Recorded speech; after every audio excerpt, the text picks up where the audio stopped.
Hello everyone! So for today's video, i-review natin itong Tabby Bentonite Cat Litter. So meron tayong 4 na scents dito na galing sa Tabby. Okay? So, as you all know na ako ay isang fur parent ng dog and cat. So, for today's video, pag-usapan muna natin ang usapang pusa. So, kung mapapansin nyo recently may mga uploaded videos, post ako about cats, kung paano inaalagaan, and then may mga babasahin ako. Sinulat ko na lang kasi gamit ko yung phone ko. So, ito yung ibang mga comments. Sabi niya, hala, ang tiyaga mo sis, huhu, cute nila. So, na-appreciate niya yung pagiging matyaga natin pagdating sa mga pets. Okay, yung isa naman, ito, sabi niya, swerte naman ng mga cats, may loving fur mommy sila. Tapos ito naman yung isa, sabi, ang tiyaga mo sa fur babies ni galing. So, yan. And then, last but not the least, meron akong isa nakita, sabi niya, you really know how to take care of your cats. So, yun yung mga comments previously dun sa aking mga posts about kung paano ko inaalagaan ng aking mga pets. Isa-isa na natin sila. Papakita ko sa inyo kung ano itsura niya, kung anong texture niya, at saka susubukan natin siyang lagyan ng water.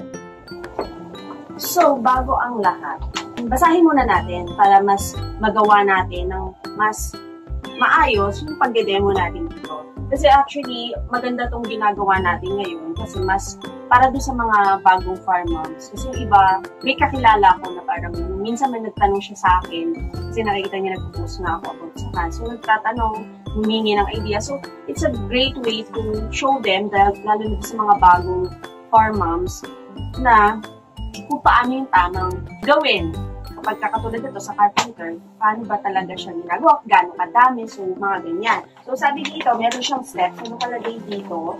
Sabi niya, fill box with 3 to 4 inches of cat litter. So, ibig sabihin, huwag niyong titipirin. So, 3 to 4 inches. Medyo mataas yan. Yan. Siguro dito kasi medyo makapal naman siya, pero lang natin, enough lang para makapag poops, tsaka wiwi ang ating mga cats. So, para makapagbungkal sila. Kasi kung sobrang, minsan kasi ginagawa, guilty din ako minsan dito, na tinitipid ko yung nilalagay ko dito. Para, syempre, pag konti lang yung malalagay mo, di ba? So, mali pala yun. So, dapat, at least 3 to 4 inches, depende siguro sa laki rin ng potty nyo. Ayan o. Depende sa laki ng potty nyo, yung magiging dami. So, as much as possible, medyo mataas ang ilalagay nyo. So, mamaya lalagyan natin to isa-isa para makita natin kung ano yung texture, yung kulay at yung scent nila. Tsaka, syempre, meron tayong taga-subok dito. Yan, si Sanchay. Malalaman natin kung magiging kaaya-aya sa kanya. Kasi, ito report to. Merong mga cat litter na ang sakit sa ilong.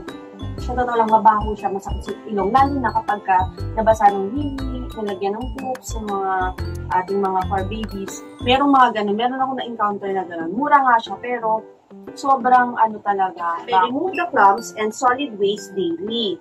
So, ibig sabihin, dapat regular tayo nagtatanggal ng dumi dito. So, syempre, hindi nga naman maganda na i-stack mo siya ng ilang araw dito. Ako, normally, morning at saka sa gabi, yan, bago matulog, nililinis ko siya. Kasi, nagpupups na dito or nagwiwiwi during midnight. And then, sa morning, nililinisin ko ulit siya. So, maghapon siyang, hinahayaan ko lang to maintain 3 to 4 inches. So, kapag tinanggal na natin yung mga poops, yung mga dumi, kailangan i-refill din natin and maintain natin yung 3 to 4 inches. Lastly, use litter in the trash only. So, advisable talaga na sa trash natin ilalagay. Bakit? Hindi sa toilet or what? Kasi magbabara siya. So, sa trash talaga. Natin dito sa purple. Yung purple is, ito? Lavender. Actually, ang scents na natatry ko na is yung lavender at saka yung lemon. Ito yung normal na nabibili namin. So, ibang ano yun, ibang brand yun. So, ito, subukan natin kung okay ba talaga siya. Bango siya. Bango siya, promise.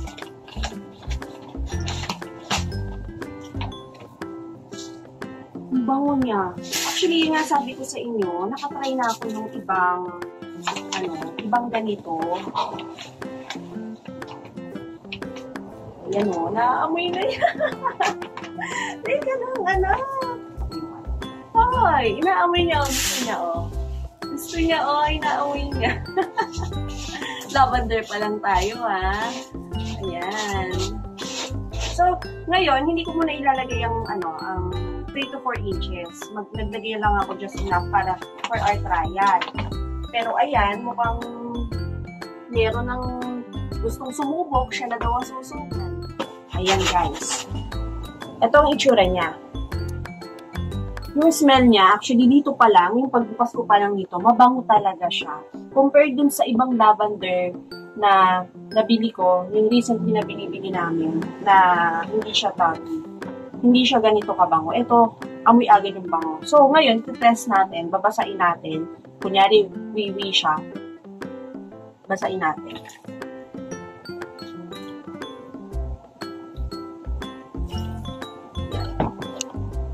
Tapos, kunyari, nagbungkal. Diba?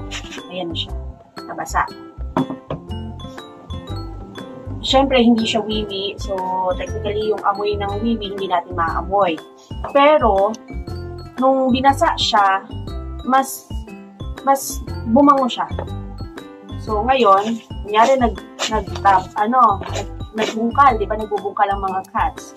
Natapos silang magwiwi, mag-poops. So, tingnan natin.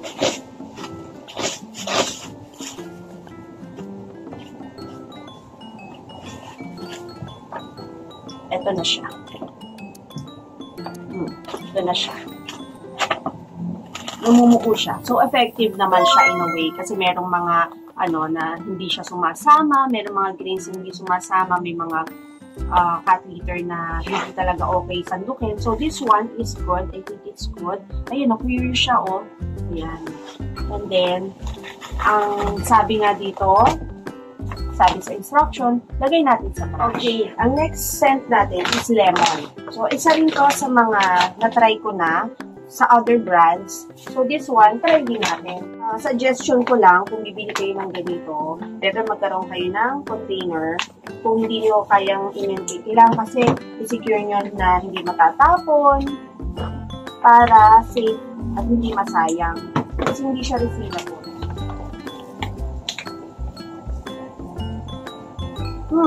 Amoy lemon nga siya talaga. In fairness naman. So, hindi ko na dadamihan kasi nasasayangan ako na lahat for trial. So, let's just give some sample lang. Ayan. So, as you can see, ayan. O, kasama si Shanchay. Same lang siya na itsura, technically. Pero, nagkaiba lang siya sa scent. Sa scent lang siya. So, ngayon, babasain na natin yung hindi kasama si Sanjay. Basain natin.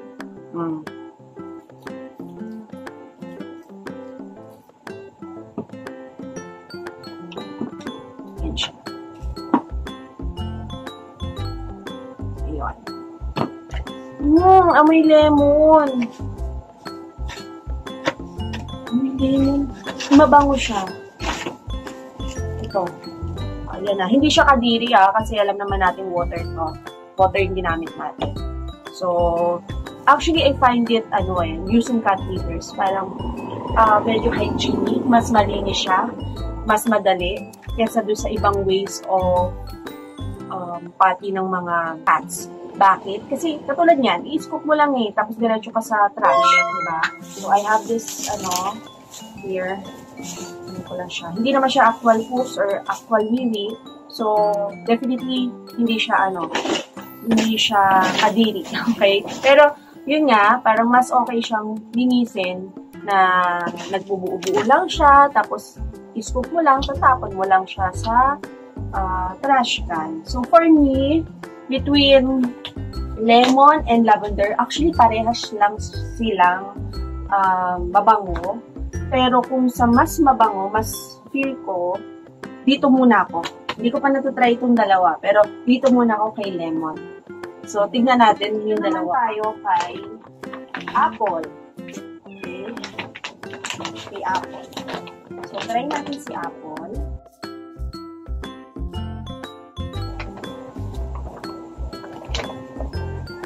Namoy ko talaga.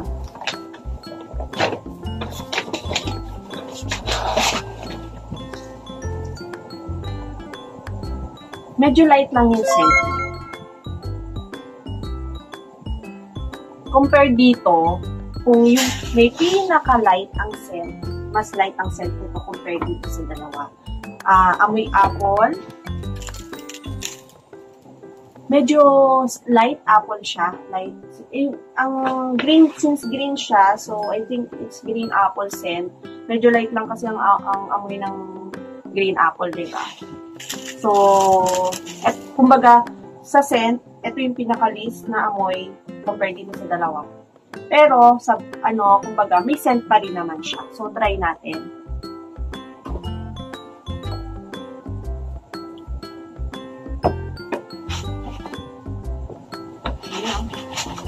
Agad siya.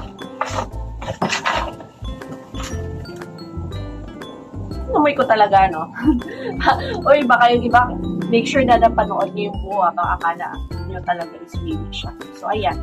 Namuo siya agad. So, you can, agad, transfer it to the trash can. And then, there you go.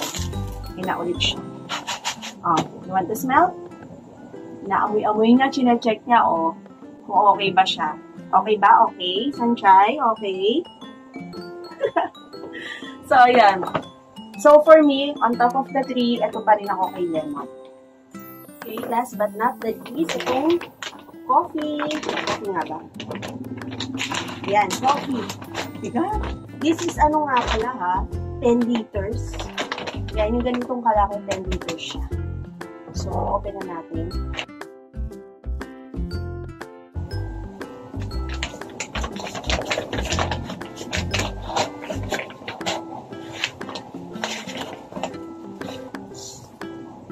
Definitely, yung greens niya, similar din doon sa ibang nabuksan natin. But yung scent, kung kayo ay coffee lover, yung mga mocha, coffee lover, ganyan, at the same time for parent, magugustuhan nyo to, yung scent na to, para kayong magkikrave. parang pag naamoy nyo to, magkikrave kayo sa, gusto kong magkape, ganon. Kasi amoy kape talaga siya, promise. Yung itsura niya pare-pares lang halos lahat siya. Pero yung amoy niya, amoy kape talaga. So, subukan na natin. Lagyan na natin siya ng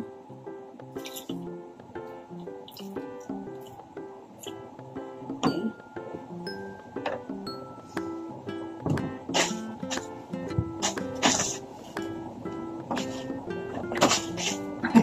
Naaamoy niya, lumalapit siya pagka naaamoy niya. Gusto mo yung amoy? Yan. Actually guys, isang sa mga hint na gusto nila yung cat litter is kung nilalapitan talaga nila. Kapag ayaw nila ng scent, lalayuan na nila no matter what. Ayan o. Nakikita nyo naman bawat lagay ko kanina, talagang lumalapit siya. So ito, another scent na naman, bago sa amoy niya ni Sunshine. Si Yumi ko, walang pakailam yun eh. May pagka-introvert kasi yun. So, dead ma lang ako sa kanya. Amoy talaga? Amoy kape na pag pumunta ka sa coffee shop, alam mo yung amoy nung pagpasok mo sa coffee shop ng mga kape-kape doon. May mga tawag doon eh. Pero, meron din kaamoy siya na parang bread. Siguro parang mocha, ganyan. Kape at mocha. Ganun ang scent type niya. So, ito, i-dispose na natin, i-ano na natin. Lagyan na natin siya dito. Ayan. Hindi na nga natira pa. And there you go. Hindi na ulit siya. For me, ang naglalaban sa akin, itong si lemon at saka si coffee. Actually, to tell you the truth, hindi talaga ako coffee lover. Pero, kumbaga sa bango ba, medyo, kumbaga, i-compare mo naman sa amoy ng poops at saka ng wiwi, di ba? So, syempre, ayaw mo naman mag-amoy ganun pagka nag-wiwi at poops yung mga alaga. So, definitely, gusto mo yung pagka nag-wiwi or poops sila, amoy, syempre, hindi siya mabaho. So, for me, ang on top, hindi na ako magbibigay ng pinaka-on top. So, it's either itong coffee at saka lemon. Third is yung lavender, huli itong apple. Bakit hindi yung apple? Kasi sobrang light niya. So, ako kasi, mas gusto ko yung may amoy, mabango. Lalo na, kasi itong potty na dito siya sa sala area namin. So, syempre, dito yung living area, dito yung hilusan. So, ayaw ko nang mabaho. So, definitely, dito ako either coffee or lemon. Third natin is lavender, huli ito. So, okay din naman to. Hindi ko discourage for this. Kasi depende din naman sa scent ninyo kung ano yung preferred nyo. Pero, all in all, sa akin, okay siya lahat. So, hindi dahil sa, kung ano man, pinadala na ko nito or what. For me, this is an honest review. Nakita nyo naman, yung isa-isa natin. Siguro hindi ko lang talaga mapapasubok sa inyo yung amoy unless kayo mismo ang bumili, sumubok nito.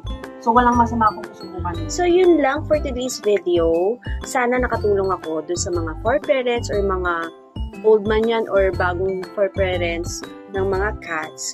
Kung ano yung pwede nila subukan na cat litter. And at the same time, ilang tips na binigay ko kanina kung gaano kadami ang cat litter dapat and ano yung proper waste management ng ating potty, okay, or cat litter. So, yun doon sa mga interesadong bumili ng Tabi, okay, actually bago lang kasi siya, okay, and may bagong page siya, please support na lang din yung kanilang FB page, ilalagay ko dito, ayan, and you can message them directly kung paano maka-order. So, yun lamang.